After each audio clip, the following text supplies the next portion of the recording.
आप मुझे देख रहे हैं तुर्बत में खजूरों के एक बाग में। खजूर यहाँ की एक सौगात समझी जाती है। यहाँ पे बहुत भारी मिकदार में खजूरें पैदा होती हैं। लेकिन तुर्बत और बलूचिस्तान के जनूबी अज़ला में जो खजूर पैदा होती है, ये पंजाब में, खैबर पख्तूनख्वा में और पाकिस्तान के दीगर इलाकों में बड़ी मुश्किल से पहुँचती है। इसकी क्या वजह है, ये हम आपको बताएँगे। और यहाँ के जो कुछ मुकामी लोग हैं, यहाँ की जो अहम सियासी शख्सियात हैं, उनसे भी बातचीत करेंगे। अमित भाई, सबसे पहले तो मैं आपको वेलकम करता हूं तुर्बत में। और यकीनन आपने तुर्बत देखा, पहले भी देखा था, अभी आपने देखा है। इसमें हमने अतलवसा कोशिश की 2.5 साल में, जितना हमसे हो सका हमने कंट्रीब्यूट की। और मैं समझता हूं कि आपको तुर्बत के तमाम इंस्टीट्यूशंस को आप देखेंगे।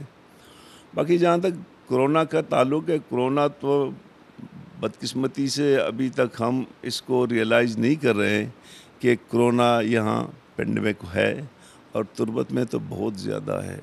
कल की जो रिपोर्ट्स हैं 18% इसमें इजाफ़ा हुआ है। तो मैं तो समझता हूँ कि आप हमारे लिए, आपने जो यहाँ पे आ गए, हमारे लिए, तुर्बत के अवाम के लिए बहुत बड़ा एक ज़बरदस्त नेक बात है कि आप यहाँ आए, चीज़ों को करीब से देख रहे हैं। पहले इस्लामाबाद से आपने देखे थे, अब थोड़ा सा ज़मीन पे भी आके देखेंगे। Thank you very much. अब इस वक्त बाप को किस इशू पर तवज्जो देनी चाहिए? देखें, मैं समझता हूँ कि इस वक्त सबसे ज़्यादा तो लैंड ऑर्डर पे उसको तवज्जो देनी चाहिए, और बलूचिस्तान की डेवलपमेंट पे उसको तवज्जो देनी चाहिए। और मैं ज़ाती सूरत में फ्रैंकली कहता हूँ कि मैं बाप से ज़्यादा उम्मीद नहीं रखता हूँ, क्योंकि मैं बाप को जानता हूँ जन्मदिन से। कोई माँ है जिससे आपको कोई उम्मीद हो? नहीं, मैं तो अवाम से उम्मीद रखता हूँ, बाप से नहीं रखता हूँ। ठीक है। एहसान शाह साहब, ये जो जनूबी बलूचिस्तान के बहुत से अज़ला हैं, उसमें तुर्बत भी शामिल है। तो ये जो नेशनल ग्रिड है, उसके साथ ये अभी तक कनेक्टेड नहीं है। तो इसके लिए आपने कभी कोई बात की है असम्बली में, या अभी जो वज़ीर आला उनसे बात की है? जी, ये अभी नहीं बल्कि इससे कबल भी हमारी बात हुई है, और ये प्लान में शामिल है। बेसेमा के थ्रू पंजगूर अगर बेसेमा से कनेक्ट हो तो नेशनल ग्रिड के साथ हम कनेक्ट हो जाते हैं। लेकिन इससे कबल जो पिछले अदवार में लोड शेडिंग शदीद थी मुल्क के अंदर, हमारे यहाँ लोड शेडिंग नहीं था। उसकी वजह ये थी कि हम नेशनल ग्रिड से लिंक नहीं थे, और ईरान से जो बिजली हमें मिल रही थी तो उसमें डिस्टर्बेंस नहीं था। तो जहाँ इसके फ़ायदे हैं वहाँ नुकसान भी हैं, लेकिन उस वक़्त हमने फ़ायदा उठाया इसका। अच्छा, तो इस वक्त क्या मसला है? अब इस वक्त यहाँ पे काफ़ी लोड शेडिंग हो रही है। लोड शेडिंग की बुनियादी वजह यह है कि इस वक्त हमें ईरान से जो मिल रहा है कोई 70 मेगावाट बिजली मिल रही है। कंजप्शन यहाँ पे ज़्यादा है, और इस वक्त चूँकि इस ग्रिड से 3 डिस्ट्रिक्ट मुंसलिक है, गवादर है, कीच है, पंजगूर है। तो लेकिन अब ये डोमेस्टिक पर्पज़ के लिए बिजली यूज़ हो रही है। जब इसमें इंडस्ट्रियल सेक्टर आ जाएगा तो ये बिजली यकीनन नाकाफ़ी होगा। लेकिन इसके साथ साथ दूसरा जो अल्टरनेट है वो चाइनीज़ के थ्रू गवादर में 300 मेगावाट का एक पावर प्लांट लग रहा है। तो उसके कंप्लीट होते होते मतवाज़ी तौर पे ये दोनों जब इंडस्ट्रियल ग्रोथ सामने आ जाएगी, उस वक्त तक वो पावर स्टेशन भी बिजली देना शुरू हो जाएगा। तो मेरा ख्याल है कि मैच कर जाएगा। तो पिछले दिनों इधर एक वाक़या हुआ था, वो हयात बलोच नामी नौजवान शहीद हुआ था, तो उधर IGFC भी गया था। जी हाँ। तो उसके बाद हालात अब बेहतर हैं? अभी बेहतर हैं सर, लेकिन IG साहब ने मतलब थोड़ा इस तरह इस मसले को हैंडल कर लिया, और लोगों के पास गया, फ़ौरन बंदे को हवाले कर दे, पुलिस के हवाले। इससे लोगों के थोड़ा मतलब वो जो हौसला बढ़ गया। अच्छा। क्योंकि एक पहली दफ़ा इस तरह का वाक़या हुआ तो लोग मतलब ये समझते हैं कि अदारों ने सही काम किया। FC साउथ बलूचिस्तान यहाँ अमन व अमान को भी देखती है और मुकामी आबादी की फ़लाह बहबूद का भी ख्याल रखती है।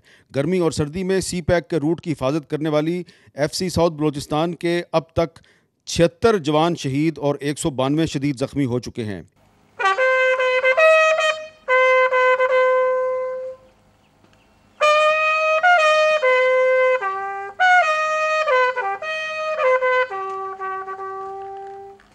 एक पहाड़ की चोटी पर मौजूद एफसी की चेक पोस्ट पर हमने जवानों से बात की। तो अब हम एक चेक पोस्ट के ऊपर जा रहे हैं। एफसी की तरफ से 4000 नौजवानों को रोज़गार दिलाने के लिए FC south Balochistan skill development initiative शुरू किया गया है। मुकामी नौजवानों को एफसी में भर्ती की तरकीब दी जा रही है और उनके लिए शराइत में नरमी करते हुए एफए की बजाय मिडिल पास नौजवानों को भी भर्ती की पेशकश की जा रही है। अस्सलाम वालेकुम। ज़रा बताएंगे आपका नाम क्या है और ये कौन सी जगह है? जी मेरा नाम उमर है जी। ये M8 रोड है, ये तुर्बत टू कराची और ग्वादर को ये रास्ता जाता है, जिसके ऊपर 24 घंटे ट्रांसपोर्ट होती है, सिविलियन ट्रांसपोर्ट, जिसकी हम हिफाजत करते हैं। इस पोस्ट की 2 OP हैं।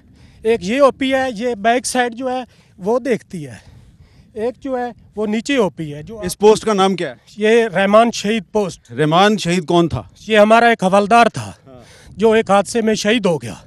जी सर। तो उसके नाम पे। अच्छा, उसके नाम तो ये आप इसी पोस्ट में रहते हैं? जी इसी पोस्ट पे रहते हैं। हमारा खाना पीना सब कुछ इधर होता है। इतनी गर्मी में? जी अल्हम्दुलिल्लाह, अल्हम्दुलिल्लाह। हर चीज़ इधर होती है। हमें हर चीज़ मुहैया इधर ही होती है। खाना पीना कोई भी। रात भी इधर ही गुजारते हैं? जी इधर ही गुजारते हैं। सोते यहीं पे आप? सही यहीं पे सोते हैं।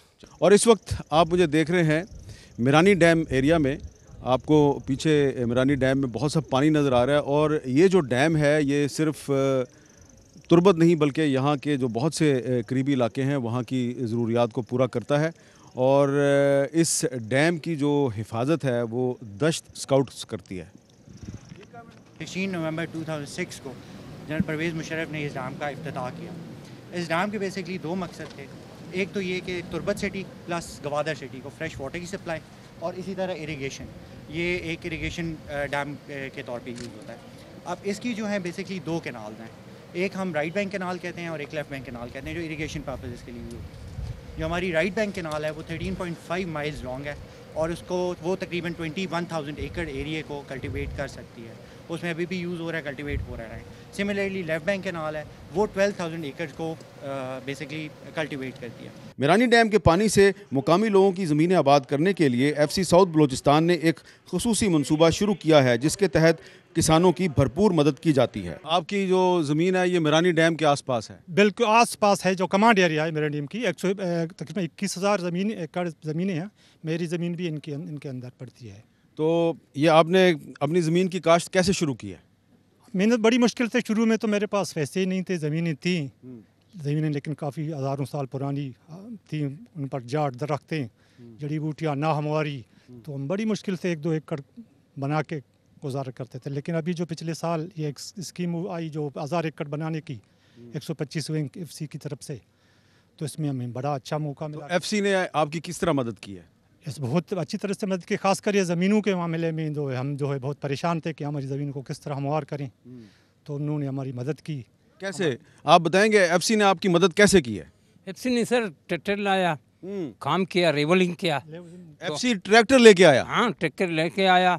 अवामी शिकायत के लिए दीवारों पर खसूसी नंबर लिखे गए हैं जिन पर लोग अपनी शिकायत आला अफसरान तक पहुँचाते हैं। ये तुर्बत में खजूरों का एक बाग है और इस बाग में ये सोलर पैनल के ज़रिए बिजली का इंतज़ाम किया गया ताकि ट्यूबवेल को चलाया जाए, क्योंकि तुर्बत में बिजली नहीं मिलती। पाकिस्तान में वापडा एक बहुत बड़ा इदारा है, लेकिन वापडा जो है उसकी जो नेशनल ग्रिड है उसमें ना गवादर है, ना उसमें तुर्बत है, ना अवारान है, ना बहुत से दीगर इलाके हैं। तो यहाँ के लोग जो हैं वो बिजली का इंतज़ाम इस तरीके से करते हैं और इनको बिजली की ज़रूरत है क्योंकि इन्होंने ट्यूबवेल से पानी हासिल करना है। पानी नहीं होगा तो ये खजूर का जो इतना बड़ा बाग है इसमें खजूर की पैदावार बहुत मुश्किल है। तो ये है बलूचिस्तान की असल ग्राउंड रियलिटी। यहाँ पर आपको सोलर पैनल नज़र आ रहा है, लेकिन यहाँ के लोगों को बिजली फ़राहम करना वापडा की ज़िम्मेदारी है और वापडा अभी तक अपनी ये ज़िम्मेदारी अदा करने में कामयाब नहीं हो सका। ये है बलूचिस्तान की असल ग्राउंड रियलिटी। और जब तक यहाँ के लोगों को वो हुकूक नहीं मिलते जो बाकी पाकिस्तान को मिल रहे हैं तो बलूचिस्तान खुशहाल नहीं होगा, और अगर बलूचिस्तान खुशहाल नहीं होगा तो पाकिस्तान खुशहाल नहीं होगा। लेकिन हम उम्मीद करते हैं कि बलूचिस्तान भी खुशहाल होगा और इंशाल्लाह पाकिस्तान भी खुशहाल होगा। कैमरामैन इमरान अलेक्जेंडर के साथ हामिद मीर को तुर्बत में खजूरों के इस बाग से इजाज़त दीजिए। अल्लाह हाफ़िज़।